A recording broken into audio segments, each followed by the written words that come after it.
அடுத்தது செக்ஷன் பிளானில் ஒரு பாயிண்ட்டை யூஸ் பண்ணி எப்படி பிரிக்கலான்னு பார்க்க போகிறோம். So section. ஸோ இதில் ட்ரா செக்ஷன். ஸோ இதுக்கு நேரடியாக போய் பிக் பண்ணிக்கலாம். அப்படி இல்லைனா டிங்கிற கீ மூலம் யூஸ் பண்ணி என்டர். ஸோ அடுத்தது ஸ்பெசிஃபை த ஸ்டார்ட் பாயிண்ட். ஸோ 2 பாயிண்ட் இல்லை 3 பாயிண்ட்ஸ் யூஸ் பண்ணி உங்களோட ப்ரொஃபைலில் நீங்கள் ஃபார்ம் பண்ணிக்க முடியும். ஸோ ஃபார்ம் பண்ணுறதுக்கு முன்னாடி இதை டாப் லைனில் சேஞ்ச் பண்ணிங்க. ஸோ உங்களோட ப்ரொஃபைலில் இந்த டாப் லைனில் வரைய போகிறோம்.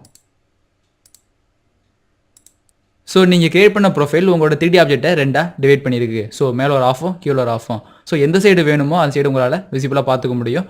So enter.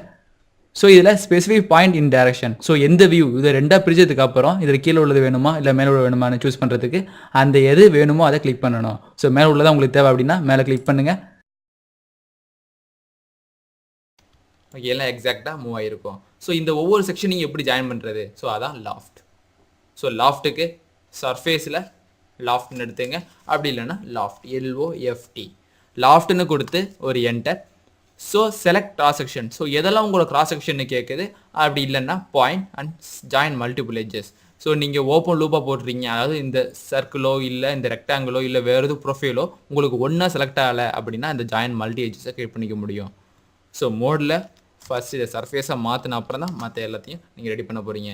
ஸோ சர்ஃபேஸில் உங்களுக்கு இந்த சர்க்கிள் இந்த சர்க்கிள் இந்த சர்க்கிள். ஸோ இது மாதிரி உங்களால் டெவலப் பண்ணிக்க முடியும். ஸோ எந்த மாதிரி செக்ஷன் இருந்தாலும் உங்களோட கட் செக்ஷன் எல்லாமே ஜாயின்ட் ஆயிரும்.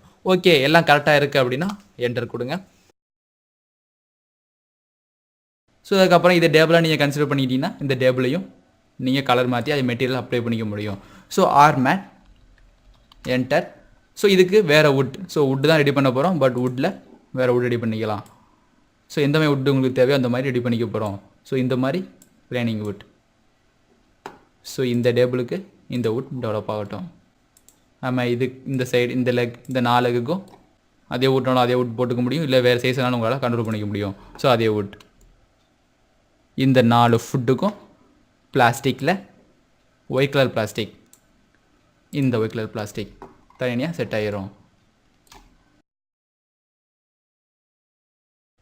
அடுத்து பார்க்க போகிறது Boolean operation. So Boolean operation அப்படிங்கிறது 2 மெட்டீரியல்ஸ், அதாவது 2 3D மாடலிங் எங்கே இன்டர்செக்ட் ஆகுதோ அதை பேஸ் பண்ணி நீங்கள் எதுவும் பர்ஃபார்மன்ஸ் பண்ணணும் அப்படின்னா அந்த பூலியன் ஆப்ஷனை யூஸ் பண்ணிக்க முடியும். ஸோ இதில் உள்ள 3 ஆப்ஷன் என்ன? யூனியன், செகண்ட் சப்ட்ராக்ட், அடுத்தது இன்டர்செக்ட். ஸோ யூனியன் அப்படிங்கிறது நீங்கள் யூஸ் பண்ணுற 2 மெட்டீரியல்ஸ், அதாவது 2 ஃபீச்சர்ஸை 2 கம்பைன் பண்ணி காமிக்க அந்த யூனியன்ஸ். ஸோ சப்ட்ராக்ட் அப்படிங்கிறது ஒரு மெட்டீரியல் இருந்து இன்னொரு மெட்டீரியல் எங்கெல்லாம் இன்டர்செக்ட் ஆகுதோ அந்த இன்டர்செக்ஷன் பார்ட்டை மட்டும் ரிமூவ் பண்ணி எடுக்கணும் அப்படின்னா சப்ட்ராக்ட். ஸோ மூணாவது உள்ள இன்டர்செக்ட் ஆப்ரேஷன். ஸோ 2 மெட்டீரியலுக்கும் காமனாக எந்த இடம் இருக்கோ அந்த இடம் மட்டும் தான் ரிமைனிங்காக இருக்கும். ஸோ மற்ற இடம்லாம் ரிமூவ் ஆயிரும். ஸோ இந்த 3 ஆப்ரேஷனுமே பூலியன் ஆப்ரேஷன். ஸோ இதுக்கு 3க்குமே 2 மெட்டீரியல், அதாவது 2 செப்பரேட் ஃபீச்சரை நீங்கள் கிளிக் பண்ண வேண்டியது அவசியம். ஸோ இதில் யூனியன் ஆப்ரேஷன் பர்ஃபார்ம் பண்ணுறதுக்கு முன்னாடி இதில் ஒரு பார்ட்டிஷன் வால்மே கிரியேட் பண்ணிக்க போகிறோம். ஸோ இதில் பாலிசாலிட் ஆப்ஷன் யூஸ் பண்ணிக்கலாம். ஸோ நீங்கள் டாப்லேருந்து பார்க்கணும் கொஞ்சம் வரைகிறதுக்கு ஈஸியாக இருக்கும் அப்படின்னு ஃபீல் பண்ணிங்கன்னா டாப்லேருந்து உங்களால் வரைஞ்சிக்க முடியும். பாலிசாலிட் இந்த பாயிண்ட்லேருந்து ஸோ இந்த ரூமோட லென்த், ஸோ இந்த சைடு உள்ள டைரக்ஷன் லென்த், ஸோ எல்லாம் கொடுத்துட்டு ஸோ கிளிக் பண்ணுங்கள் என்டர். ஸோ உள்ள ஒரு ரூம் உங்களுக்கு ஃபார்ம் ஆயிரும். ஸோ இப்போ பார்த்தீங்கன்னா உங்களுக்கு இது தனியாக பண்ண ஃபீச்சர்ஸ், அட் சேம் டைம் இது தனி ஃபீச்சர்ஸ். ஸோ இதுமாதிரி நீங்கள் தனித்தனியாக ஃபீச்சர் ரெடி பண்ணி வச்சுருங்க.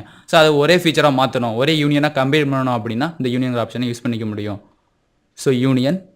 ஸோ கிளிக் பண்ணதுக்கு அப்புறம் செலக்ட் ஆப்ஜெக்ட். ஸோ எந்த ஆப்ஜெக்ட்டில் உங்களுக்கு யூனியனில் கம்பைன் ஆகணுமோ, அதாவது ஒரே ஆப்ஜெக்டாக கன்வெர்ட் ஆகணுமோ அந்த ஆப்ஜெக்டை டோட்டலாக செலக்ட் பண்ணுங்கள். ஸோ இந்த ஆப்ஜெக்ட் இந்த ஆப்ஜெக்ட் எல்லாமே ஒரே ஆப்ஜெக்டாக கன்வெர்ட் ஆகணும். கிளிக் பண்ணி என்டர் அடிக்கிறது மூலியமாக ஸோ இதெல்லாம் ஒரே ஆப்ஜெக்டாக இருக்கும். ஸோ நீங்கள் இந்த ஆப்ஜெக்டை டச் பண்ணும்போது எல்லாமே ஒன்றா செலக்ட் ஆகும். ஸோ இதுக்கப்புறம் இதில் எப்படி லைட்டிங் செட் பண்ணுறது அப்படிங்கிறத பற்றி பார்க்கலாம். ஸோ அது விஷுவலைஸுங்கிற டூல் பாரில் லைட்ஸ். ஸோ லைட்ஸோட ஷார்ட்கட் கீ என்னென்னா LIGHTs. ஸோ இந்த ஆப்ஷன் மூலியமாக உங்கள் லைட்டை டேரெக்டாக அக்சஸ் பண்ணிக்க முடியும். ஸோ சாதாரண லைட்டை ஆட் பண்ணும்போது மற்ற எல்லாத்தையும் இதை ஆஃப் பண்ண சொல்லும். So turn of default lighting. So டிஃபால்ட்டாக இந்த பேக்ரவுண்ட் தெரியறதுக்குள்ள ஆப்ஷன் தான் இந்த டிஃபால்ட் லைட்டிங். அதை ஆஃப் பண்ணிட்டீங்கன்னா மற்ற எல்லா இடமும் பிளாக் ஆகும். நீங்கள் எந்த இடத்துல லைட்டிங் செட் பண்ணீங்களோ அந்த இடம் மட்டும் உங்களுக்கு வெளிச்சமாகவும் தெரியும். ஸோ இல்லை டேரெக்டாக இங்கே எடுத்துக்கலாலும் இங்கே எடுத்துக்க முடியும். ஸோ இது பாயிண்ட் லைட். ஸோ நீங்கள் எந்த இடத்துல பாயிண்ட் பிக் பண்ணுறீங்களோ அந்த இடத்துல உங்கள் லைட், அதாவது அந்த டார்க்னஸ் உங்களுக்கு க்ரியேட் ஆகும். ஸ்பாட் அப்படிங்கிறது ஒரு பர்டிகுலர் ஸ்பாட், அதாவது ஒரு சைஸஸ் ஏரியாவை பவுண்டரியை பேஸ் பண்ணி நீங்கள் லைட் ஃபோக்கஸ் பண்ணலாம் ஸ்பாட் லைட்டும். So particular distance. ஸோ இந்த ஏரியா ஃபுல்லாக வியூ ஃபுல்லாக உங்களுக்கு லைட் ஃபோக்கஸ் ஆகணும் அப்படின்னா டிஸ்டன்ஸ் லைட்டும் கிரியேட் ஆகும்.